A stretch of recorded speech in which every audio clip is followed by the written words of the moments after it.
जय हिंद दोस्तों, welcome back to A to Z study. आज हम आपके लिए लेकर आए हैं एक मॉक टेस्ट, फिजिक्स का मॉक टेस्ट है ये। इसमें क्या है कि इसमें 45 क्वेश्चन हैं। सारे क्वेश्चन बेसिक लेवल के हैं, ज़्यादातर इसमें बेसिक लेवल के हैं। और 45 में से कम 40 क्वेश्चन सही करने होंगे। अगर आपने थोड़ी सी भी फिजिक्स पढ़ी होगी तो आपके 40 क्वेश्चन सही होंगे, और अगर आपने अच्छे से फिजिक्स पढ़ी होगी 11 12 में तो आपके 45 में 45 क्वेश्चन सही होने चाहिए। इसमें क्या है कि इसमें वर्क पावर एनर्जी के क्वेश्चन हैं। तो टोटल क्वेश्चन है 45, और आपको लास्ट में बताना है कि 45 में से आपके कितने क्वेश्चन सही होते हैं। मैं कोशिश करूँगा कि ये वीडियो ज़्यादा लंबा ही नहीं हो, क्योंकि मुझे पता है कि लॉकडाउन चल रही है और आप लोगों को कम से कम 16 घंटे तो सोने पड़ रहे होंगे। और क्या कर रहे होंगे, पढ़ाई लिखाई तो ज़्यादातर स्टूडेंट आजकल भूल ही गए हैं कि उनका एग्ज़ाम भी है। तो चलिए स्टार्ट करते हैं। और ये जो टेस्ट है, ये ग्रुप एक्स के अलावा Y, N R, N M R या कोस्ट गार्ड वाले जितने भी वो सभी देख सकते हैं, क्योंकि इसमें बेसिक लेवल के क्वेश्चन है। मैंने जानबूझ के इसमें बेसिक से स्टार्ट किया है इस टेस्ट को, ताकि आपकी जो कोई नहीं पढ़े होंगे तो वो भी एक बार देख लेंगे तो उनका भी रिवीजन हो जाएगा, और जो पढ़े होंगे उनके तो 45 में से 45 बनने ही चाहिए। तो चलिए स्टार्ट करते हैं। पहला क्वेश्चन देखते हैं। पहला क्वेश्चन है, व्हाट इज वर्क। वर्क की डिफिनीशन है, वर्क क्या होता है, तो वो हमने पढ़ा था क्या, work is a dot product of force and displacement. इसका सही आंसर हो जाएगा ऑप्शन नंबर बी। अगले प्रश्न पर चलते हैं। मैं जल्दी जल्दी स्किप कर रहा हूँ क्योंकि शुरू में क्वेश्चन जो है वो इजी लेवल के हैं, लेवल 1 के। अगला प्रश्न है, बल और विस्थापन दोनों सदिश है, तो कार्य जो बल और विस्थापन का गुणनफल है वो क्या होता है। तो हम जानते हैं क्या कि वर्क जो होता है वो स्केलर क्वांटिटी है, फोर्स एंड डिस्प्लेसमेंट है वो वेक्टर होती है, और कार्य जो उसका डॉट प्रोडक्ट होता है वो स्केलर क्वांटिटी है। इसका हो जाएगा right answer will be option number second. चलते हैं अगले प्रश्न पर। अगला प्रश्न है, 1 जूल इजकल टू कितना होता है, तो 1 जूल इजकल टू होता है 10⁻⁷ erg. Option number 1 will be right answer. अगला क्वेश्चन है, 1 Newton into 1 metre is equal to कितना होता है, तो 1 Newton into 1 metre is equal to होता है 1 joule. Right answer will be option number 3। अगला क्वेश्चन आप लोग मिलाते जाइए कि आप लोग इसमें से कितने क्वेश्चन पते थे, 45 में से आपके कितने आते हैं मार्क्स। आप कमेंट में ज़रूर बताइएगा, ये बात हर कोई बताइएगा। अगला प्रश्न है, 4.5 मीटर लंबी एक रस्सी से बंधा 2 kg का पत्थर है का टुकड़ा एक सर्कुलर पथ पर घुमाया जाता है, वृत्ताकार पथ पर। तो रस्सी द्वारा किया गया कार्य कितना होगा। तो जब वो वृत्ताकार पथ पर घुमा रहा है रस्सी को कोई पर्सन, तो क्या, तो वहाँ पर डिस्प्लेसमेंट जीरो हो जाता है, तो कार्य भी जीरो हो जाएगा। Right answer will be option number 3। अगला क्वेश्चन है, कार्य बराबर क्या होता है, तो कार्य बराबर हमने क्या पढ़ा था, फोर्स एंड डिस्प्लेसमेंट का डॉट प्रोडक्ट होता है। यहाँ पे डिस्प्लेसमेंट डी, तो क्या दिया है, W is equal to F D cos theta. Option number 4 will be right answer. अगले प्रश्न पर चलते हैं। अगला प्रश्न क्या है, अगला प्रश्न है, पृथ्वी सूर्य के चारों ओर एक बार घूमने में किया गया कार्य कितना होता है। तो पृथ्वी के द्वारा कार्य, जब पृथ्वी सूर्य की परिक्रमा करता है तो पृथ्वी द्वारा कार्य जीरो हो जाएगा, क्योंकि वो भी सर्कुलर पाथ पर घूमता है। अगला प्रश्न पर चलते हैं। अगला प्रश्न क्या है, अगला प्रश्न है, बल द्वारा किया गया कार्य धनात्मक है। जब बल की दिशा विस्थापन की दिशा में होती है, तो आपको बताना है कि बल द्वारा किया गया कार्य धनात्मक कब होता है, जब बल की दिशा विस्थापन की दिशा में होती है या उसकी दिशा के विपरीत होती है। तो बल द्वारा किया गया कार्य धनात्मक कब होता है, मान लीजिए ये कोई किसी मास का कोई वस्तु है, हम इधर से फोर्स लगा रहे हैं, तो ये कब पॉजिटिव फोर्स हमारा, कब ये कहेंगे कि हम ये वर्क हुआ, तो जब ये थीटा 0 डिग्री में जब ये डिस्प्लेस हो जाता है, तो क्या होगा, बल और विस्थापन की दिशा सेम होती है, जिधर हम बल लगा रहे हैं उधर ही ये विस्थापित हो जाती है, तभी ये कार्य धनात्मक होता है। तो इसका ऑप्शन नंबर क्या हो जाएगा, ऑप्शन नंबर बी, उसी डायरेक्शन में। अगला प्रश्न क्या है, अगला प्रश्न है, बल द्वारा किया गया कार्य ऋणात्मक कब होता है, तो कब होता है, जब वो विपरीत दिशा में, जब हम इधर फोर्स लगा रहे इधर और ये आ जा रहे इधर, तो यहाँ पर ये क्या हो जाएगा, कार्य ऋणात्मक हो जाएगा। Right answer will be option number second. अगला क्वेश्चन है, बल द्वारा किया गया कार्य डैश होता है जब बल की दिशा विस्थापन के बल की दिशा के लंबवत होता है। तो जब बल की दिशा के लंबवत होगा तो वहाँ पर थीटा कितना हो जाएगा, 90 डिग्री, और जब थीटा 90 डिग्री हो जाएगा तो कॉस्ट 90 डिग्री का वैल्यू होता है 0। तो right answer will be option number 3। अगला प्रश्न है, कार्य करने की क्षमता को क्या कहते हैं, the capacity of doing work और the ability of doing work is called energy. Right answer will be option number 2। Next question है, the energy possessed in a body due to change its position और shaft that is called. तो जो position के कारण जो इसकी energy बनी रहती है तो वो क्या कहलाती है, वो कहलाती है पोटेंशियल एनर्जी, स्थितिज ऊर्जा। Option number 1 will be right answer. चलते हैं अगले प्रश्न पर। किसी अगला प्रश्न है, किसी वस्तु की अपनी गति के कारण जो ऊर्जा उत्पन्न होती है तो क्या करते हैं, तो जो मोशन के कारण जो हमारी एनर्जी बनती है उसे हम कहते हैं काइनेटिक एनर्जी। अगला प्रश्न, गतिज ऊर्जा एवं स्थितिज ऊर्जा के सम्मिलित रूप को क्या कहते हैं? तो गतिज ऊर्जा और स्थितिज ऊर्जा के सम्मिलित रूप को हम बोलते हैं मैकेनिकल एनर्जी, यांत्रिक ऊर्जा। Right answer will be option number 3। अगला question, kinetic energy is equal to half M B square 1/2 गुणे द्रव्यमान गुणे वेग का square. Right answer will be option number 2। अगला क्वेश्चन, यदि किसी गतिमान वस्तु का संवेग p है, यानी कि उसका संवेग p है, मोमेंटम p है और द्रव्यमान m है, तो p और m में गतिज ऊर्जा का मान कितना होता है? तो काइनेटिक एनर्जी क्या होता है? हाफ एम बी स्क्वायर होता है ना। फॉर्मूला में आपको, ये इसका आंसर होगा पी स्क्वायर बाई 2 में। कैसे आता है पी स्क्वायर बाई 2 में, ये देख लीजिए। तो हाफ एम बी स्क्वायर होता है, तो हम ऊपर नीचे दोनों तरफ m से मल्टीप्लाई करेंगे, तो ये तो एम बी स्क्वायर, तो एम भी क्या होता है? पोटेंशियल होता है। तो यहाँ पर एम स्क्वायर भी, इसको हम लिख सकते हैं ना, या इसको बोल लिख सकते हैं क्या हम? पी स्क्वायर बाई एम 1/2, तो वही हो जाता है पी स्क्वायर बाई 2m। अगला क्वेश्चन इसका आंसर हो जाएगा ऑप्शन नंबर 4। अगला क्वेश्चन है, नाभिकीय ऊर्जा को व्यक्त कैसे किया जाता है? तो नाभिकीय ऊर्जा को हम व्यक्त करते हैं इलेक्ट्रॉन वोल्ट में। Option number B will be right answer. Next question, आप लोग मिलाते जाइए कि आप लोगों का कितना क्वेश्चन सही हुआ, और लास्ट में कमेंट में बताइएगा कि 45 में से आपके कितने मार्क्स हैं। अगला क्वेश्चन है, एक इलेक्ट्रॉन वोल्ट पावर कितना होता है? तो 1 electron volt is equal to 1.6 × 10⁻⁻19 joule. Next question है, निम्न में से कौन सी गतिज ऊर्जा का उदाहरण है? तो इसमें से गतिज ऊर्जा कौन है, आपको ये बताना है। तो ये लेप्टिक कमान, ये क्या है? तो ये पोटेंशियल एनर्जी है। धनुष की तनी हुई डोरी, यह भी पोटेंशियल एनर्जी है। मकान की छत पर रखी हुई ईंट, यह भी पोटेंशियल एनर्जी है। यांत्रिक ऊर्जा है सारे, सॉरी यांत्रिक नहीं, स्थितिज ऊर्जा है सारे, पोटेंशियल एनर्जी। तो इसका right answer will be option number 4, नाचता लड्डू। नाचते हुए लट्टू में होता है गतिज ऊर्जा। अगला प्रश्न है, संपीड़ित कमानी द्वारा धारित ऊर्जा कितनी होती है? तो जब कमानी, मान लीजिए कमानी क्या होता है? स्प्रिंग होता है, यह स्प्रिंग है। इसको जब हम दबा देते हैं, संपीड़ित कर देते हैं, एक्सप्रेस कर देते हैं, तो इसमें जो एनर्जी होती है वो होती है हमारी पोटेंशियल एनर्जी, स्थितिज ऊर्जा। अगला प्रश्न, हाथ घड़ी के स्प्रिंग की ऊर्जा क्या होती है? तो जो स्प्रिंग होती है हैंड वॉच में, वो भी होती है potential energy. Right answer will be option number 1। अगला क्वेश्चन, गिरती हुई वस्तु में कौन सी ऊर्जा होती है? तो जब कोई वस्तु गिर रही है तो उसमें कौन सी ऊर्जा है? तो जब वस्तु गिर रही है तो उसमें पोटेंशियल एनर्जी या काइनेटिक एनर्जी दोनों होती है। Option number 3 will be right answer.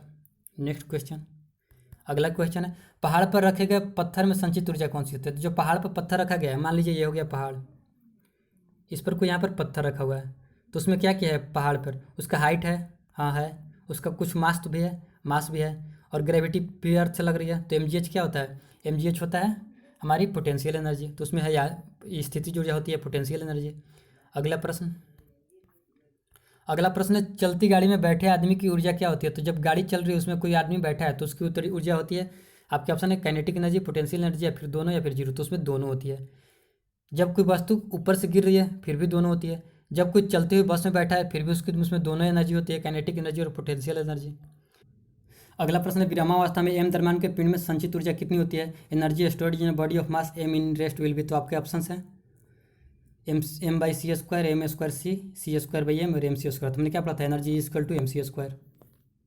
Right answer will be option number 4। Next question, जब एक पिंड किसी अनंत तल पर लुढ़कता है तो इसके पास कौन सी ऊर्जा होती है? तो देखिए यहाँ पर भी हो गया, इसमें दोनों होती है। जब वो अनंत तल से लुढ़क रहा है, या फिर जो ऊपर से गिर रहा है, या फिर जो व्यक्ति किसी चलती हुई वेन में बैठा है, तो इनमें दोनों एनर्जी होती है, kinetic energy and potential energy. Right answer will be option number 3। Next question है, जब आप किसी कमानी को दबाते हैं, यानी कि कमानी मतलब होता है स्प्रिंग, जैसे स्प्रिंग होता है, जब हम किसी स्प्रिंग को दबाते हैं तो उस पर किया गया कार्य, इसकी प्रत्यास्थ स्थिति ऊर्जा कितनी होती है? तो जब हम इसको दबा रहे हैं तो इसकी स्थिति ऊर्जा बढ़ती जाती है, इंक्रीज होती जाती है, पोटेंशियल एनर्जी इसमें बढ़ेगी। Right answer will be option number 1। Next question है, एम द्रव्यमान का कोई पत्थर मुक्त रूप से ऊर्ध्वाधर डी दूरी तक गिरता है तो इसकी गुरुत्वीय स्थिति ऊर्जा में कमी होती है कितना? तो जब ये एम द्रव्यमान की वस्तु है ऊपर से नीचे गिर रहा है, तो हमने क्या पढ़ा था? स्थितिज ऊर्जा क्या होती है? mgh, गुरुत्वीय स्थितिज ऊर्जा। तो इसमें डी एच क्या है? इसकी हाइट है, जितना उसने डिस्टेंस ट्रैवल किया, तो इसमें डी दिया है डिस्टेंस के लिए, तो ये हो जाएगा mgd। Option number 3 will be right answer. Next question, अगला क्वेश्चन है, आपके शरीर की स्थितिज ऊर्जा न्यूनतम कब होती है? जब आप खड़े होते हैं तब, या फिर जब आप कुर्सी पर बैठे हो तब, या फिर जब आप धरती पर बैठे हो, या जब आप लेटे हो। तो न्यूनतम कब होती है? अभी हमने देखा पोटेंशियल एनर्जी का फॉर्मूला होता है mgh। तो मान लीजिए हम यहाँ पर हैं, इसमें हमारी हाइट कितनी है, हाइट मान लें हमारी तो यहाँ पर पूरी हो गई। एम जी तो हमेशा रहेगा क्योंकि इसका मान तो हमेशा रहता है 9.8 जब हम धरती पर हैं। तो मास भी वही हमारा रहेगा जब हम खड़े हैं या बैठे हैं या सोए हैं। इसमें डिफरेंस करेगा एच। तो जब हम खड़े हैं तो हमारी हाइट ज़्यादा होती है, तो हमारी हाइट ज़्यादा होती है तो यहाँ पर हमारी पोटेंशियल एनर्जी भी ज़्यादा होगी। तो इसमें से राइट आंसर क्या होगा, आपको बताना है कि कब न्यूनतम होती है। तो न्यूनतम कब होगी, जब हम लेट जाएंगे, क्योंकि जब हम लेटेंगे तभी हमारी हाइट सबसे कम होगी। तो right answer will be option number 4। Next question है, किसी वस्तु की गतिज ऊर्जा निर्भर करती है किस पर। तो गतिज ऊर्जा किस पर निर्भर करती है, गतिज ऊर्जा उसके मास एंड वेलोसिटी पर निर्भर करती है। तो right answer will be option number 3, उसके द्रव्यमान और गति पर। नेक्स्ट क्वेश्चन, किसी विभिन्न द्रव्यमान के दो वस्तु को चोटी पर से गिराया जाता है। विभिन्न द्रव्यमान मतलब कि दो है, एक का मास m1 है, एक का m2 है, दोनों को किसी पर्वत से गिराया जाता है चोटी से। तो किस क्षण दोनों का तो इसमें से दोनों का क्या समान हो सकता है।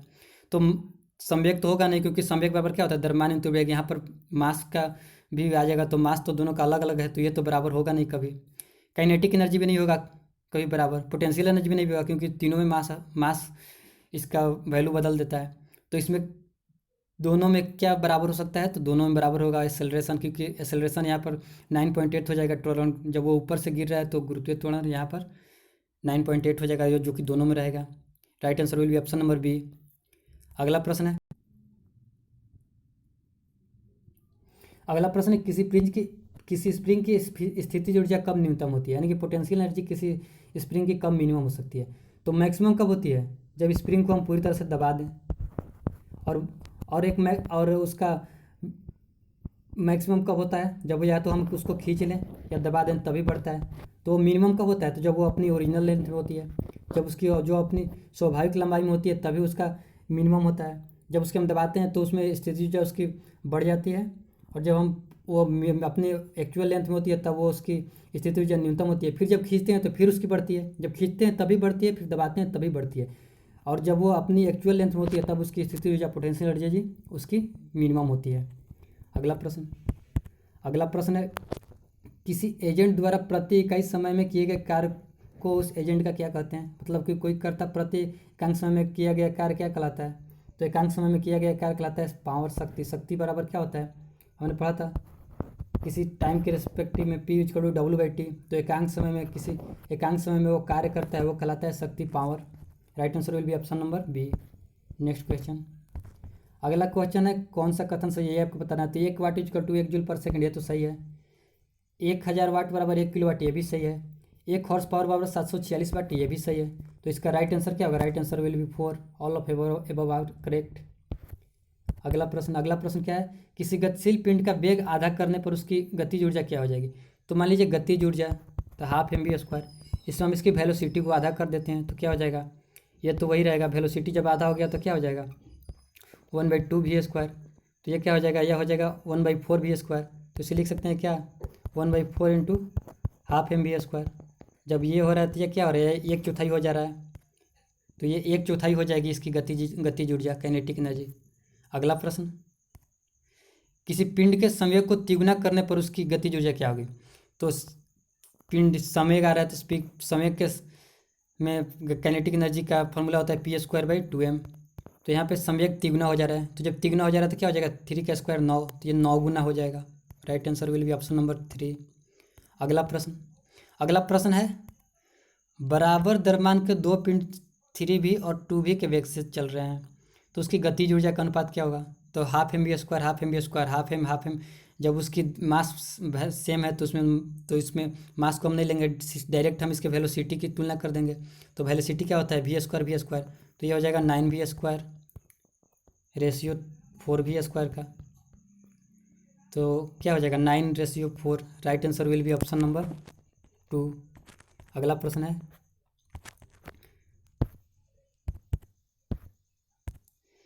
पृथ्वी से कितनी ऊंचाई पर 1 kg द्रव्यमान की वस्तु की स्थितिज ऊर्जा 1 जूल होती है।